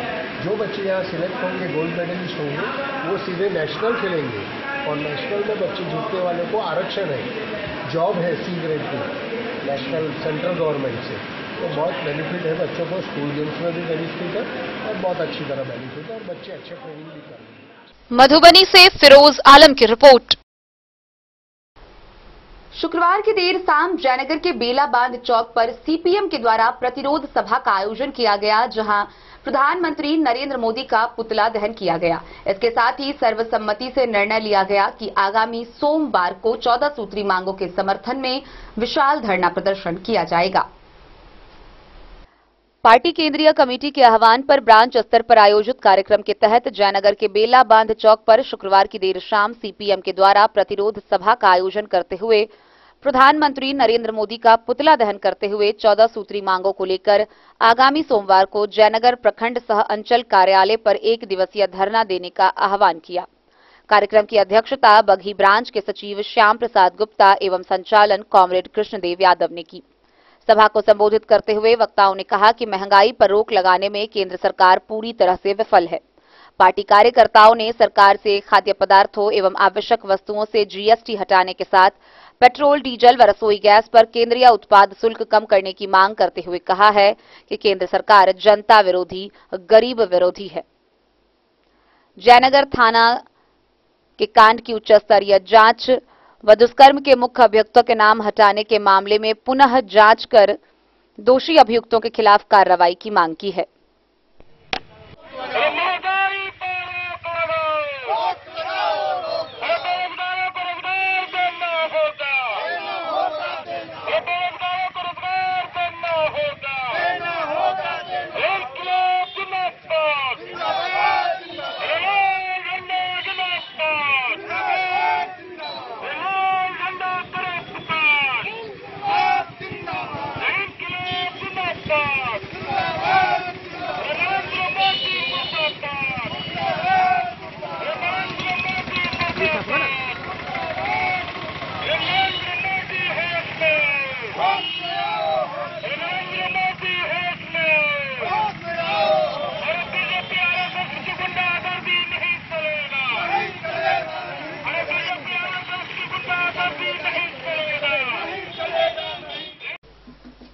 मोहम्मद अली के साथ हनुमान प्रसाद मोर की रिपोर्ट। मिथिलांचल की बेटियां किसी भी प्रतिभा में कहीं से भी कम नहीं है। कहते हैं ना कि मंजिल उन्हीं को मिलती है जिनके सपनों में जान होती है, पंखों से कुछ नहीं होता, हौसलों से उड़ान होती है। और इस कहावत को एक बार फिर मधुबनी की बेटी ने चरितार्थ कर दिखाया है। हम बात कर रहे हैं बेनीपट्टी प्रखंड के बसैठ के एक मजदूर की बेटी बबीता की, जिसने बीपीएससी की परीक्षा में सफलता हासिल कर न केवल अपने प्रखंड का नाम रोशन किया है, बल्कि जिला भर की बेटियों के लिए एक मिसाल पेश किया है कि किस प्रकार आर्थिक स्थिति किसी भी प्रकार से पढ़ाई में बाधा नहीं बन सकती है। आइए हम आपको मिलवाते हैं बेनीपट्टी के बसैठ की ये हाकिम बबीता कुमारी से। मधुबनी जिला में प्रतिभा की कमी नहीं है। एक बार फिर जिला की एक बेटी ने बीपीएससी की परीक्षा में सफल होकर अपने माता पिता, प्रखंड व जिला का नाम रोशन किया है। सलाम है उन माता पिता का जिन्होंने ईंट भट्ठा पर महज 300 रुपए रोज की मजदूरी कर अपने बेटी को इस मुकाम तक पहुंचाया। सलाम है उस मां को जिसने बेटा और बेटी में कोई फर्क नहीं समझकर जीविका समूह सहित कई जगहों से कर्ज लेकर अपनी बेटी की पढ़ाई पूरी करवाई। कहते हैं ना कि मंजिलें उन्हीं को मिलती है जिनके सपनों में जान होती है। पंखों से कुछ नहीं होता, हौसलों से उड़ान होती है। जी हां, हम बात कर रहे हैं मधुबनी जिला के बेनीपट्टी प्रखंड की बसैठ गांव की एक स्लम बस्ती में रहकर अपनी कड़ी मेहनत से बीपीएससी की परीक्षा में सफलता हासिल करने वाली मजदूर सुरेंद्र राम की 23 वर्षीय पुत्री बबीता कुमारी की, जिन्होंने अपनी कड़ी मेहनत से सफलता हासिल कर अपने माता पिता का अब संकट मोचन बन गई है। जहां बबीता के घर जाकर जनजीवक कल्याण संघ आरएमपी के युवा प्रदेश अध्यक्ष डॉक्टर गुड्डू कुमार सिंह, अविनाश कुमार, अमर कुमार ने पाग, चादर व गुलदस्ता भेंट कर उनके उज्जवल भविष्य की कामना की है। वहीं उनके घर बधाई देने के लिए दूर दराज से लोगों की भीड़ लग रही है। गौरतलब है कि बबीता की सफलता जिला की अन्य बेटियों के लिए प्रेरणा स्रोत है। अब हर बेटी बबीता बनने की चाह रखेगी, क्योंकि बबीता की सफलता के राह में गरीबी और आर्थिक स्थिति जैसी अटकलें बाधा नहीं बन सकी। आगे भी कुछ तमन्ना रह गई या बीपीएससी पे ही रह जाना है? सर, मैं आगे प्रयास करूंगी कि आगे भी बढ़ूं, जहां तक होगा मेरे से मैं प्रयास करती रहूंगी। क्या फोकस है? क्या फोकस है आगे? सर, आगे जो भी एग्जाम है, जितना भी एग्जाम है, बीपीएससी, यूपीएससी, जहां तक भी हो, मेरा क्षेत्र यही है, तो मैं कोशिश करूंगी, अपना पूरा प्रयास करूंगी कि मैं वहां तक जाऊं और आगे जो होगा वो देखा जाएगा। यानी नौकरी के साथ साथ संघर्ष जारी रहेगा आगे कुछ बनने के लिए? सर, अभी सर मेरे जिंदगी का पूरा समय बाकी है और मेरा प्रयास रहेगा कि मैं वहाँ तक जाऊँ, आगे भगवान जो चाहे। आपका जो पेमेंट आएगा पहला सैलरी, उस सैलरी के पहले क्या करिएगा? सबसे पहले तो मैं मम्मी लोग में डिस्ट्रीब्यूट करूंगी और उन लोगों को खाने पीने और साड़ी वाड़ी जो सब है उस पर मैं खर्च करूंगी, ताकि मम्मी लोग अच्छे से रह सके। 2-3 महीना का जो भी आए तो मैं घर। कितना कर्ज हो गया था आपकी पढ़ाई में मम्मी का, जैसे जीविका से लिया और समूह सबसे लिया, कितना कर्ज हो गया था आपकी पढ़ाई में? लगभग 50,000 के आसपास में होगा। एसएसजी वगैरह में मम्मी जैसे बता रही थी, समूह में हो गया होगा। और उस एक और भाईजी वाले समूह में है जिसमें मम्मी फिलहाल में ही 50,000 रुपया मतलब की ली थी। 2 समूह में जुटी हुई है, तो वही 1 लाख के आसपास में होगा टोटल। मम्मी क्या है, गृहिणी या गृहिणी ही है? शिक्षित? नहीं, मम्मी कुछ नहीं करती है, मम्मी गृहिणी। फिर भी बेटी को बीपीएससी तैयारी करवा दिया कर्ज लेकर के? जी, इसलिए तो बोलते मम्मी को मैनेजमेंट का अवार्ड मिलना चाहिए। इतना अच्छा से मैनेज किए हैं कि मुझे ही नहीं, अब मेरे साथ साथ मेरे 2 भाई 2 बहन, उन दोनों को भी पढ़ाए हैं लोग। आपके सैलरी से मम्मी का कर्ज भी सधेगा? बिल्कुल सधेगा, क्यों नहीं सधेगा। देखा जा रहा कि घर भी आपका बहुत अच्छा नहीं है, उसका झोपड़ीनुमा मकान है, तो वो सब ये बेटा बन करके, जैसे जिस तरह से आपको बेटा की तरह बेटा बेटी में कोई भेदभाव जैसे देखा जा रहा है आपके मम्मी पापा नहीं किया, कुछ फोकस भी होगा कि मकान बना दे या फिर शादी विवाह के बंधन में बंध करके फिर आगे निकल बने? नहीं सर, बिल्कुल नहीं, ऐसा नहीं होगा। पहले मैं पापा लोग को ठीक करना चाहूँगी और मेरे से जहाँ तक होगा मैं प्रयास करूँगी कि सब कुछ ठीक करके जाऊँ और जो होगा मैं पूरा भरपूर करूँगी। अब जो जॉब होगा उस कार्य क्षेत्र को आप किस तरह से आप उसको फेस करिएगा? मेरा ये पद ही नहीं, मेरा ज़िंदगी का लक्ष्य और उद्देश्य है कि मैं सरकार की जितनी भी योजना है, डायरेक्ट तो लोगों से मिलना नामुमकिन है, लेकिन फिर भी मैं चाहूँगी कि निरीक्षण जो मैं करूँ वो आम लोगों से मिलकर ही करूँ और देखूँ कि योजना कहाँ तक लागू हुआ, कहाँ तक नहीं है। तो इन सब चीज़ों को निरीक्षण करना मेरा काम है और मैं अपने कर्तव्य के पर से उतरूँगी, अपना कर्तव्य को निर्वहन करूँगी पूरी ईमानदारी के साथ। बहुत बहुत धन्यवाद बबीता जी आपको। जी, थैंक यू सर। बताया जा रहा है कि आपके पिताजी जो है वो भट्टा में मजदूरी करते थे और करते हैं भी, तो आगे क्या उनको मजदूरी करने दीजिएगा? मैं तो चाहूँगी कि मेरे पापा मजदूरी ना करे, अब बैठे और बिटिया को बना दिए तो बिटिया हेल्प करेगी और इतना मैं पूरा करूँगी। पापा की क्या सहयोग रहा आपको? पापा का भरपूर सहयोग रहा, क्योंकि पापा जो कृषक मजदूर, जो जिसको दिहाड़ी मजदूर कहा जाता है गांव में, जिनको डेली बेसिस पे काम भी नहीं मिल पाता है, कभी कभी बैठ भी जाते हैं बरसात के मौसम में, तो उन वो जो पैसा मतलब कि कमाते थे उससे घर भी मैनेज करती थी और मम्मी मुझे भेजती भी थी डेली बेसिस पे। कभी कभी 3-4 दिन का पैसा पापा काम करते थे तो इकट्ठा कर लेती थी और हमको 500-1000 रुपया करके भेज देती थी। जिस दिन रिजल्ट निकला आपको पता चला कि मैं पास हो गई हूँ या सिलेक्शन हो गई हूँ, कैसा लगा उस समय? क्या फील हुआ उस समय? आपके परिवार का माहौल, आपका कैसा फील हुआ? यकीन नहीं हो रहा था कि मैं फाइनली सिलेक्ट हो चुकी हूँ, लेकिन मैं उसको 2 बार चेक की थी कि मेरा ही रिजल्ट है कि नहीं, तो मैं भावुक हो गई थी। और फिर मैं अपने मम्मी को फ़ोन की, लेकिन मम्मी शायद बाजार गई थी, लेकिन रिसीव नहीं हो पाया था। फिर मैं दोबारा कॉल की तो दादी शायद दूसरे लोग को बोले कि रिसीव कर दीजिए, फ़ोन आ रहा है। तो सबसे पहले दादी को भी बताए थे कि दादी तुम्हारी पोती को नौकरी लग गया, ऐसे बताए थे। ये नहीं बोले कि BPSC में सिलेक्शन हुआ है, बस बोले कि सरकारी नौकरी हो गया। तो लोग बहुत खुश हुए। उसके बाद मम्मी आई तो मम्मी फ़ोन की। आपको देखा जा रहा है कि बधाई देने वाला तांता लगा हुआ है, और क्या SDO मैडम या DSP ये सब भी आए हैं आपके घर पे बधाई के लिए? नहीं सर, अभी ऐसे नहीं आए, लेकिन सर हमारे यहाँ SI सीनियर SI लोग सब आए हुए थे रात में, वो लोग भी बधाई देकर गए हुए हैं। अभी आपके सामने अभी जन जीवक कल्याण संगम की ओर से आपका कुछ पदाधिकारी पहुँचे हुए हैं जो RMP है, तो क्या कहना चाहेंगे उनको आप? उनको कहना चाहेंगे बहुत बहुत धन्यवाद यहाँ तक आने के लिए सर लोगों को। और इनसे आए हैं तो लोग और ज़्यादा प्रोत्साहित होंगे कि सर आए थे यहाँ पे, और आगे मतलब कि हम भी स्टडी करेंगे ताकि सर और भी आएंगे और हम सबों को प्रोत्साहन करेंगे। इससे पॉजिटिविटी बढ़ती है और भी ज़्यादा बच्चे मोटिवेट होंगे, पढ़ेंगे लिखेंगे इन सब चीज़ों से।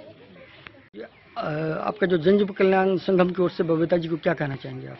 मैं जन जीवक कल्याण संघ RMP की ओर से बबीता जी को शुभकामनाएं एवं बधाई देता हूं, जो BPSC जैसी कठिन परीक्षा मतलब पास की और हमारे समाज का जो गर्व ऊंचा गौरवान्वित किए हैं, इसके लिए मैं धन्यवाद देता हूं। और इस तरह जो है और भी लड़कियों को जो है मनोबल जो है बढ़ेगा। आज लड़की बहुत ही आगे है और यह माता पिता का सहयोग होता है, और ऐसे परिवार में जो आर्थिक रूप से कमज़ोर और दबे कुचले जो SC ST समाज के लोग होते हैं, उस ऐसी स्थिति में भी अपने बच्चों को पढ़ा लिखा करके IAS IPS मतलब बनाते हैं। और बबीता जी को जो है मतलब जो इनके माता पिता है, इनको भी मैं बहुत बहुत धन्यवाद देता हूं कि इस कठिन परिस्थिति में भी अपनी बेटी को BPSC कंप्लीट करवाएं। मैं पर्यवेक्षक मधुबनी जन जीवक कल्याण संघ RMP। या पटना से चल करके आ जाए हैं बबीता कुमारी को आप लोग बधाई दिए RMP की ओर से, जो जन जीवक कल्याण संगम है, तो बताएं क्या और क्या कुछ कहना चाहेंगे? देखिए, हम जन जीवक कल्याण संघ RMP के संयोजक हैं। मेरा नाम डॉक्टर अविनाश है। जब कल मधुबनी आए तो डॉक्टर अमर राम जी के द्वारा मालूम चला कि बबीता BPSC पास की है, तो सबसे पहले हम मधुबनी जिला के रहने वाले हैं।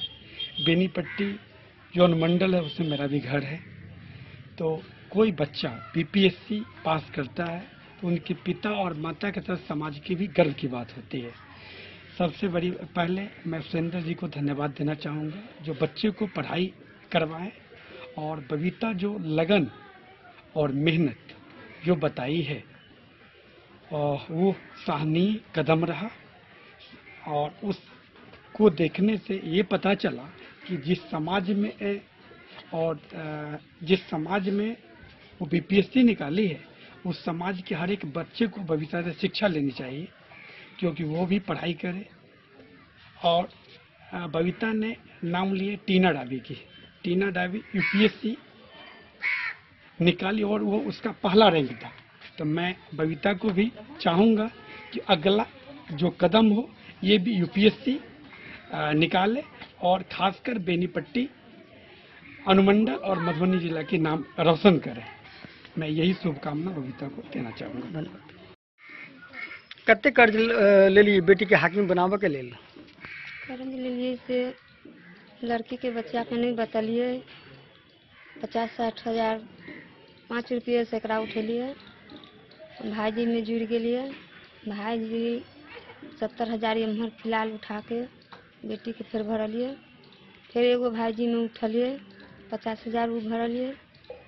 में 10 दीदी में अलग जुड़ल छे, तैमे से 30 हजार एगो दीदी में से ले ली, 40 हजार एगो दीदी में से लेके बेटी के घर। तकरीबन के लाख कर्ज लेबो पड़ल आगे बेटी के पढ़ाई पूरा करे में? 3 लाख 4 लाख लमसम। हाँ, अपने मजदूरी कलखिन, मजदूरी वाला पाई लेके और कर्ज उठा के 4-5 लाख रुपया लागत। कते से सीख मिले? जना गाँव घर में बेटी के नहीं पढ़ाओ, बेटी तो सासुर चल जेते, तो बेटा नहीं छे जे बेटा घर पर रहते, तो अहाँ के कत से प्रेरणा जाएगी कि नहीं हम बेटी के कर्जो लगा पढ़ेबे? ये कहलिए कि हम अपने दोनों प्राणी मूर्ख छे, तो बच्चा के शिक्षा देना जरूरी है, आगा बढ़ावे के है, तो ओकरा कहीं बढ़ा दे छे, कर्जो लेके ओकरा पढ़ा दे छे, आगा निकाल दे छे। कहीं ख्याल नहीं आल कि शायद हम पाई खर्च कर छी बेटी हम कुछ बनत कि नहीं बनत, कहीं पाई बूढ़ ले जाए फिर कर्ज के सधेते, से सब नहीं आल? ना, कहली कि होते तो होते, लेकिन बुआ आगा निकलते। एक लगा बेटी यहाँ को सासे भरबे तो यानी माँ हम बेन के देखे भी कुछ बताबे था तो बेटी वैसे ना ऐसे हो ना बता लेते, मम्मी भरोसा कर हम पढ़ाई करे छी, ये बात। हाँ, ये बात बता लेते, यही न कह के कि हम ये कर। बेटी में पूर्ण विश्वास है काय निकले हमारी बेटी बनबे कर, अंतरात्मा से आवाज आवे। आप कते खुश छी? बहुत खुश छी। यकीन हुई है कि सच में हमारी बेटी हाकिम बन गई? ये तो सब कोई कहे छथिन कि ये बात सच है, हमरो विश्वास है, समाज के विश्वास है, तो हमरो विश्वास है। अब संकट मोचन भ गेल घर में, सब दुख दूर। कहे छे कि आदमी जी अभी हम मजदूरी करब, बेटी कहे चले हम पापा के मजदूरी बंद कर देवे, वो कहिए कि हम मजदूरी करब और बेटी सब है। हाँ। की प्लान आगा और बच्चा सबके लिए? विकलांग हुनकरो सबके मजदूरी कऽ के पढ़ेबे, आगा देवे, हुनकरो निकालबे। यानी पूरा अहाँ पढ़ल लिखल नहीं चले, बेटी सबके हाकिम बनाई के छोड़। की नाम भेला के? ललिता देवी। आप लोग आज जनजीवक कल्याण संगम का टीम आज बबीता जी घर पहुंचे हैं, क्या कुछ शुभकामनाएं दे रहे हैं उनको? बहुत बहुत धन्यवाद मीडिया बंधुगण। मैं जनजीवक कल्याण संघ आरएमपी का प्रदेश युवा अध्यक्ष बिहार का हूँ, जो कि हम इन्हें करीब 4 दिन पहले एक न्यूज़ में देखे मोबाइल के माध्यम से, तो काफ़ी मुझे गर्व महसूस हुआ कि आज मधुबनी जिला की बेटियां यानी बसेठ गांव की, जो काफ़ी एकदम होनहार, अब बीपीएससी इतनी कठिन एग्जाम है जो कि इसने 25 अगस्त को शायद क्लियर किया था, अभी जो बताई है, काफ़ी बहुत ही अच्छा लगा। तो हमारा जो जनजीवक कल्याण आरएमपी है और समाज के सेवक और सरकार के सहयोगी शुरू से ही है। हम लोग बार बार बोलते हैं कि हम लोग समाज के सेवक और सरकार के सहयोगी हैं। तो हम लोग के मन में एक ख्याल आया, हमारे जो अभी टीम आए हुए हैं, पटना से भी आए हैं, बासोपट्टी से भी आए हैं, हरलाखी से भी जो टीम आए हैं, हम लोग के मन में एक ख्याल जगता है हर हमेशा, खासकर बिटिया रानी को जितना भी धन्यवाद दो शायद मेरे लिए शब्द ही कम पड़ रहा है। कारण कि आज बबीता जी ने जो काम यहाँ से कर दिए हैं, हाकिम बनने का काम किए हैं, काफ़ी बहुत ही कम बड़ी बात नहीं है। तो हम चाहेंगे कि बिटिया रानी अभी अपनी अभिवादन में बोले हैं कि हम चाहेंगे कि आज भी इससे आगे जो भी हो ये भी करेंगे और साथ ही अपने परिवार का निश्चित रूप से जो है अपना भरण पोषण और आर्थिक मजबूती का काम करेंगे।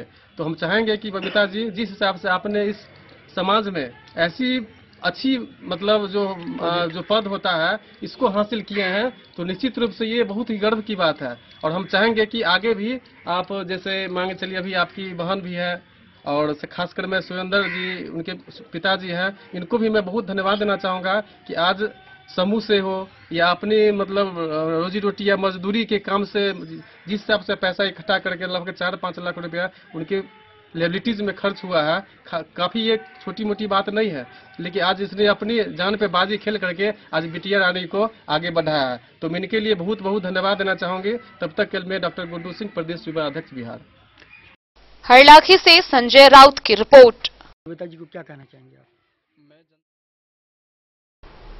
मधवापुर में दशहरा महोत्सव मनाने को लेकर दुर्गा पूजा समिति की बैठक हुई, जिसकी अध्यक्षता राम बहादुर पूर्वे ने की। इस दौरान मेला को लेकर कुल 12 लाख का सर्वसम्मति से बजट बनाया गया, साथ ही तैयारियों को लेकर विभिन्न मुद्दों पर चर्चा की गई। दशहरा महोत्सव मनाने के लिए मधवापुर में दुर्गा पूजा समिति की बैठक हुई। आयोजन में खर्च करने के लिए कमेटी के लोगों ने सर्वसम्मति से 12 लाख रुपए का बजट बनाया। राम बहादुर पूर्वे की अध्यक्षता में कार्यक्रम का आयोजन हुआ। पूर्व मुखिया नीलांबर मिश्र को इस साल भी अध्यक्ष पद पर बने रहने का प्रस्ताव लोगों ने सर्वसम्मति से पास किया। सरपंच बलराम कुमार झा ने बताया कि महोत्सव के लिए प्रशासनिक आदेश, मेला में स्वयंसेवियों की तैनाती, श्रद्धालुओं को सरलता से देवी दर्शन कराने की व्यवस्था, बिजली, पानी, शौचालय की सेवा विषयों पर चर्चाएं हुई। सभी मुद्दों पर कमेटी के लोगों ने जरूरी निर्णय लिए। मधवापुर से शत्रुमर्दन कुमार की रिपोर्ट। और आइए अंत में हम आपको मिलवाते हैं खुटौना के 12 पट्टी निवासी संतोष पंडित से, जिन्होंने बीपीएससी ऑडिटर की परीक्षा में 40वां रैंक लाकर अपने प्रखंड समेत पूरे जिले भर का नाम रोशन किया है। बिहार लोक सेवा आयोग ने बीपीएससी ऑडिटर के परीक्षा का परिणाम बीते 25 अगस्त को घोषित किया, जिसमें खुटौना प्रखंड के वीरपुर पंचायत अंतर्गत 12 पट्टी गांव के निवासी राम लखन पंडित के पुत्र संतोष कुमार पंडित ने 40वां रैंक प्राप्त कर प्रखंड और जिले का नाम रोशन किया है। संतोष के पिता पेशे से किसान हैं और माता गायत्री देवी गृहिणी है। संतोष ने 10वीं की पढ़ाई हंसराज जैन लाल उच्च विद्यालय ललमनिया से किया, 12वीं की पढ़ाई गांधी अंबेडकर जनता कॉलेज तौरियाही से किया तथा स्नातक की पढ़ाई सुखदेव महतो जनता कॉलेज से किया और आगे की तैयारी के लिए पटना चले गए। संतोष की सफलता पर पूरा वीरपुर पंचायत गौरवान्वित महसूस कर रहा है। तो अभी आप देख रहे थे कि मैं यहाँ मौजूद हूँ। एक मेधावी छात्र है जिन्होंने बीपीएससी के ऑडिटर में 40वां रैंक हासिल करके प्रखंड और जिले का नाम रोशन किया है, और इसी संबंध में हम यहाँ मौजूद हैं और इनसे हम कुछ वार्तालाप कर रहे हैं, खासकर इस संबंध में कि इन्होंने जो पढ़ाई किया है और जिस दौरान इन्होंने पढ़ाई कर रहे थे किस तरह की परिस्थितियों का सामना करना पड़ा। खासकर ये क्या इंस्पायर्ड छोड़ते हैं उन छात्र छात्राओं के लिए जो आजकल जद्दोजहद मेहनत कर रहे हैं और लगातार जो है कोशिश कर रहे हैं कि इस तरह से वो इस मुकाम पर हासिल कर सके। सर, किस तरह से देखते हैं कि आपने जो कामयाबी हासिल किया है और जो छात्राएं जो खासकर परस्पर जद्दोजहद कर रहे हैं, और उनको क्या एक शॉर्ट में क्या संक्षिप्त में बताना चाहेंगे कि किस तरह से वो कामयाबी हासिल कर सकें? ऐसे मुझे लगता है कि छात्र जीवन में मतलब बहुत सारा संघर्ष है, लेकिन उन संघर्षों से जूझते हुए, समस्याओं को सामना करते हुए, चुनौतियों से लड़ते हुए अगर आपका अपना लक्ष्य प्राप्त करना है, चाहे वो कोई भी हो, ये जरूरी नहीं कि यूपीएससी और बीपीएससी क्वालिफाई करना है, चाहे कोई भी किसी भी सेक्टर में हो, तो उसमें मुझे लगता है कि डेडिकेशन आपके पास रहना चाहिए, एक समर्पण भाव जो है वो रहना चाहिए, कंटिन्यूटी रहना चाहिए। ये नहीं कि हम 5 महीना पढ़े फिर गैप 2 महीना का ले लिए, ऐसा नहीं। और साथ ही साथ आपके पास पेशेंस ज़्यादा, क्योंकि इस क्षेत्र में अगर आपको यूपीएससी बीपीएससी जैसे एग्जाम को क्वालिफाई करना है तो वहाँ पर आपको पेशेंस की ज़्यादा आवश्यकता होती है। तो मुझे लगता है कि आने वाले जो भी स्टूडेंट है या फिर जो भी छात्र छात्राएँ इसकी तैयारी करना चाहता है, तो मुझे लगता है कि आप पारिवारिक जो स्थिति है, सबके मतलब लाइफ में ऐसा होता है कि आर्थिक तंगी होता है, लेकिन उससे जूझते हुए आप पेशेंस बनाकर और कंटिन्यूटी के साथ जो है आप पढ़ाई कीजिए, सफलता जरूर मिलेगी आपको। बीपीएससी ऑडिटर ही क्यों? ऐसा नहीं कि मतलब बीपीएससी ऑडिटर मेरा फिक्स था, क्योंकि बीपीएससी का ये जो ऑडिटर है वह बीपीएससी के मतलब अन्य जो वैकेंसी है उससे थोड़ा अलग है, क्योंकि हम कंटिन्यूटी के साथ जो है बीपीएससी की तैयारी कर रहे हैं। जैसे 64वीं का एग्जाम दिए हैं, 65वीं का, 66वीं का दिए हैं, तो मेरा उसमें नहीं हुआ था 66वीं में, और 21 मार्क्स से मेरा छूट गया था। तो ये उसी से संबंधित पद है जो कि मेरे ऑप्शनल सब्जेक्ट से मैच कर रहा था, ऑनर्स से मैच कर रहा था, इसीलिए हम इसके लिए एप्लीकेबल थे। बाकी स्टूडेंट इसके लिए एप्लीकेबल नहीं हो सकते हैं जिसका 4 सब्जेक्ट अगर ऑनर्स में नहीं है, जैसे इकोनॉमिक्स हो गया, एक कॉमर्स हो गया, स्टैटिस्टिक्स हो गया, मैथ हो गया। तो इसके लिए सीमित मतलब विद्यार्थी एप्लीकेबल थे जिसका ऑनर्स पेपर केवल 4 सब्जेक्ट था। तो इसके साथ साथ मेरा ये हो गया, क्योंकि हम बीपीएससी की तैयारी ऑलरेडी कर रहे थे, तो इसमें ज़्यादा तैयारी करने की हमें आवश्यकता नहीं पड़ी। अभी जो चयनित होगा आपका पद जो होगा वो खासकर किस तरह का होगा और कहाँ पर होगा? ये अभी फाइनल रिजल्ट के बाद 9 मंथ का ट्रेनिंग होगा जो कि गया में बीपीआर में होता है, और इसके बाद पंचायती राज डिपार्टमेंट के तहत ब्लॉक स्तर पर पहली पोस्टिंग इसकी होती है।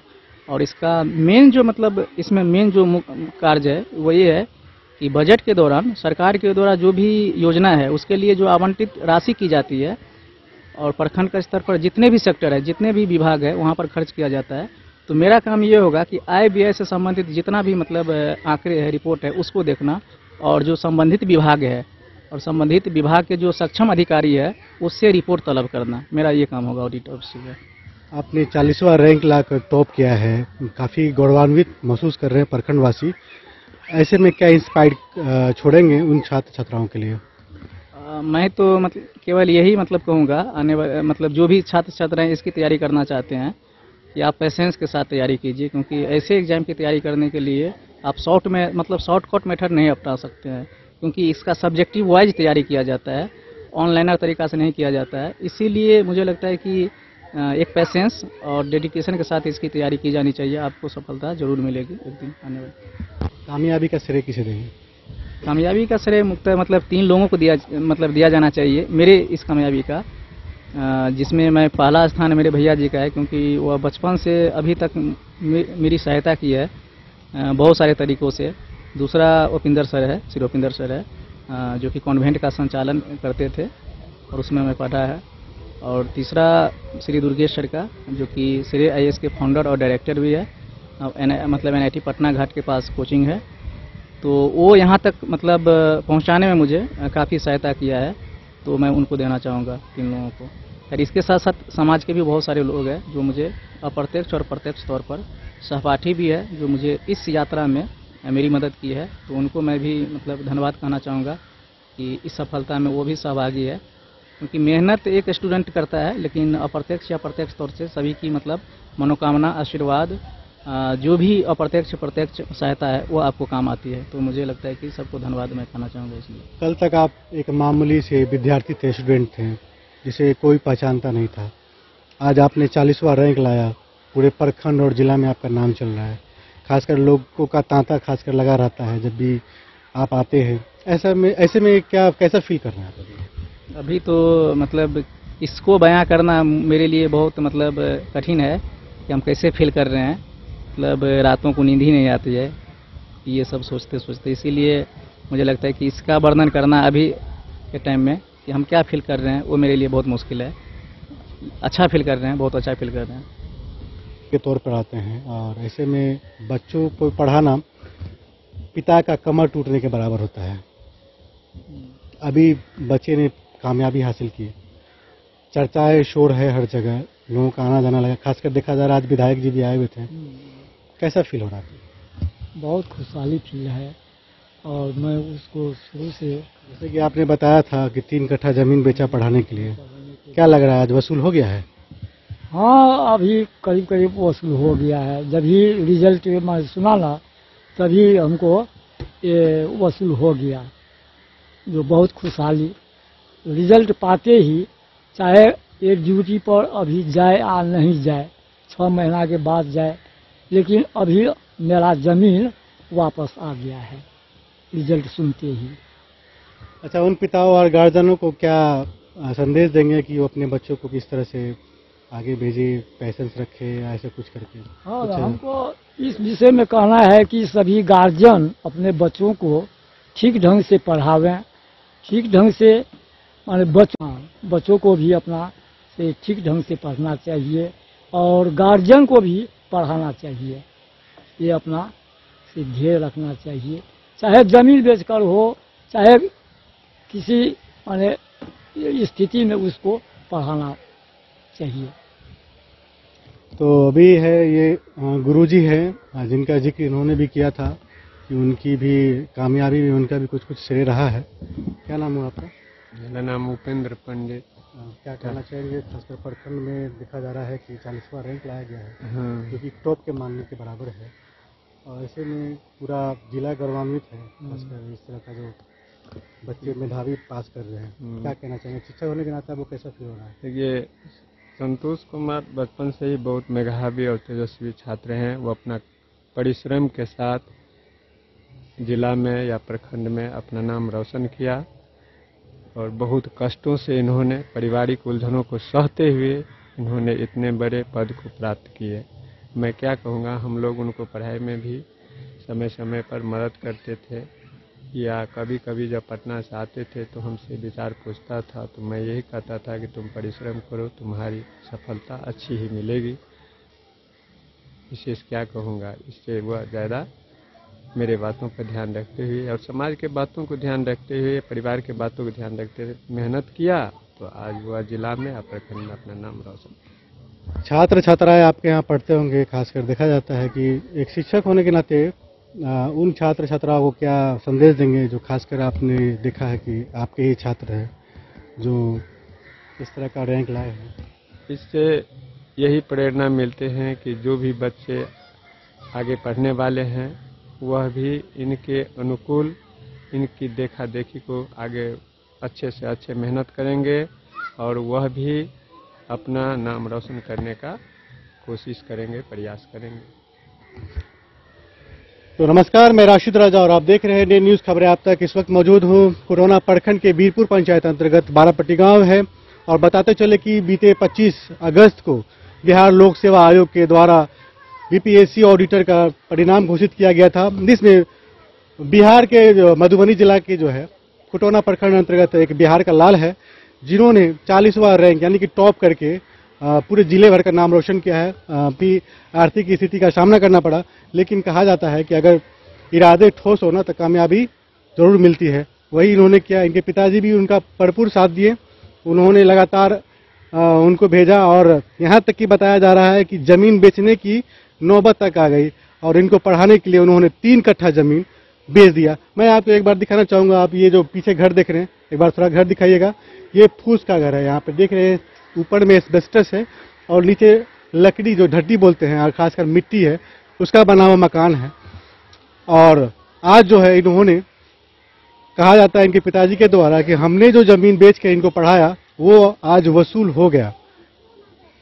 6 भाई बहनों में आते हैं और खासकर देखा जाता है कि लोग ऐसे में देखा जाता है कि बच्चे खासकर मोबाइल में खो जाते हैं, आजकल रील्स बनाते हैं और टिकटॉक बनाते हैं। वही इनके द्वारा लगातार मेहनत किया गया। इनका एक इरादा मजबूत था कि नहीं, हमको कामयाब होना है और जिसका नतीजा है कि इन्होंने 40वां रैंक लाकर पूरे जिला का नाम रोशन किया है।